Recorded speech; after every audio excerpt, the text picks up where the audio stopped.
Halo para pemurid yang dikasihi Tuhan, senang berjumpa dengan Anda semua dalam bab keempat buku My Love Book. Setelah kita membedah isi kepala dan arsitektur hati secara ketat, sekarang waktunya kita menuntun anak-anak rohani kita untuk melangkah keluar ke lapangan terbuka.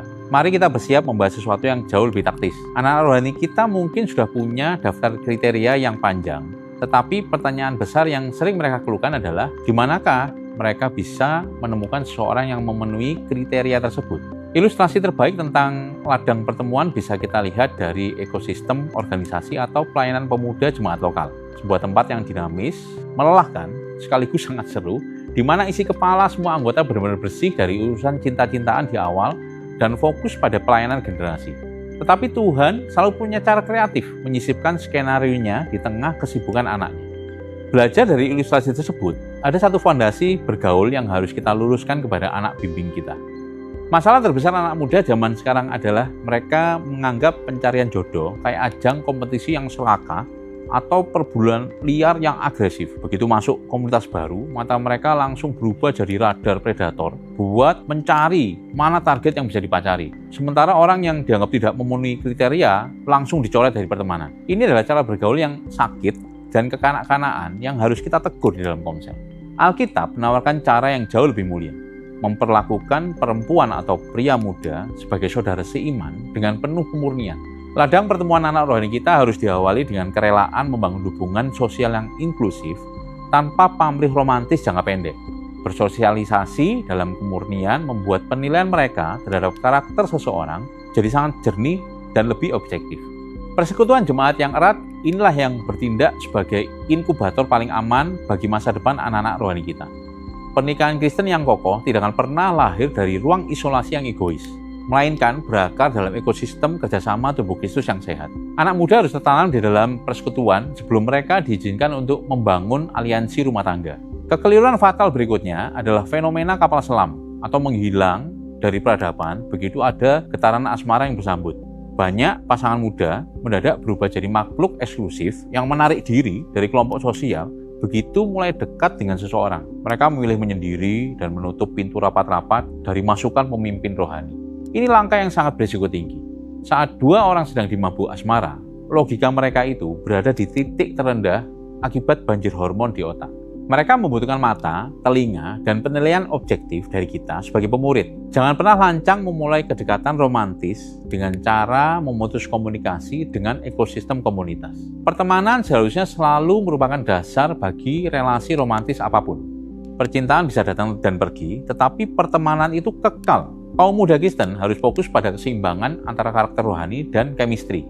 Mengejar salah satunya saja, itu berarti kita ini kehilangan yang terbaik dari Tuhan. Di era modern ini, muncullah fenomena dating app atau aplikasi kencan online. Boleh nggak sih orang Kristen pakai? Secara alat harusnya aplikasi ini netral. Namun, aplikasi kencan ini seringkali jadi tempat pelarian bagi jiwa-jiwa yang mengalami kekosongan batin atau ketakutan dicap nggak laku. Kita mesti ingat, pacaran atau pendekatan adalah sarana bagi orang dewasa untuk mengetahui kesesuaian demi pernikahan. Bukan tempat bagi jiwa-jiwa muda yang terluka untuk mencari kesembuhan batin. Kesembuhan paling baik ditemukan di area non-romantis, seperti kelompok komsel yang sehat. Jangan biarkan mereka mencari pasangan sebelum diri mereka sendiri selesai dipulihkan oleh Kristus. Tantangan real pergaulan anak muda di era digital ini terekam jelas dalam data sosiologis terhadap ribuan Gen Z di Indonesia. Ditemukan fakta empiris bahwa teman paling akrab dari generasi Z ini adalah teman sekolah atau kampus sebesar 64%. Dan lingkungan gereja sebesar 14%, sedangkan tetangga sebesar 7%, dan media sosial sebesar 3%. Fakta bahwa sebagian besar waktu harian dihabiskan bersama teman sekolah atau kampus menjadikan lingkungan akademis tersebut sebagai ladang pertemuan yang nyata dalam keseharian mereka. Di sanalah letak ladang uji yang paling jelas. Tugas kita sebagai pemurid adalah mengajari mereka memilah dengan sangat ketat apakah nilai-nilai hidup teman akrab mereka sejalan dengan kehendak Tuhan atau justru pelan-pelan menyeret kerohanian mereka ke arah yang rusak. Ketimbang kita membiarkan anak rohani kita bergerilya sendiri menggunakan aplikasi kencan yang penuh resiko, sebenarnya ada solusi yang jauh lebih aman di dalam ekosistem jemaat kita. Saat seorang anak rohani sedang mengagumi seorang dan sudah banyak berinvestasi di dalam doa, mereka seringkali bingung, apakah dia masih tersedia? Nah, disinilah peran kita sebagai pemurid menjadi sangat krusial. Anak rohani bisa meminta bantuan kepada kita sebagai pemuridnya untuk memastikan hal ini. Peran kita bukan cuma mencari tahu statusnya, melainkan kita juga bisa mendukung mereka dengan informasi penting tentang karakter orang tersebut di dalam kelompok sel. Jika dari hasil penelusuran kita ternyata tidak ada peluang atau ada hal yang tidak cocok, kita bisa menyetop langkah mereka sejak awal, sehingga mereka tidak perlu mengalami patah hati yang membuat mereka berdarah-darah di kemudian hari. Prosedurnya adalah kita sebagai pemurid akan menjalin komunikasi secara personal dengan pemurid dari orang yang bersangkutan. Perlindungan seperti ini nggak akan didapatkan oleh anak muda yang memilih menjadi serigala kesepian. Meminta bantuan pemurid dalam urusan ini adalah tanda bahwa mereka pribadi yang berhati-hati dan bijaksana dalam melangkah. Mari kita kunci seluruh pembahasan ini dengan keyakinan iman yang radikal.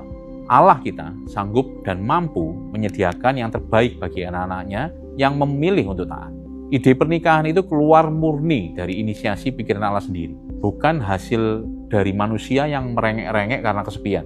Ketaatan menuntut sebuah kesabaran untuk mengizinkan waktu Tuhan bekerja menyingkapkan tabir karakter seseorang tersebut. Proses penyingkapan karakter ini mutlak membutuhkan durasi, bukan sesuatu yang instan dalam semalam.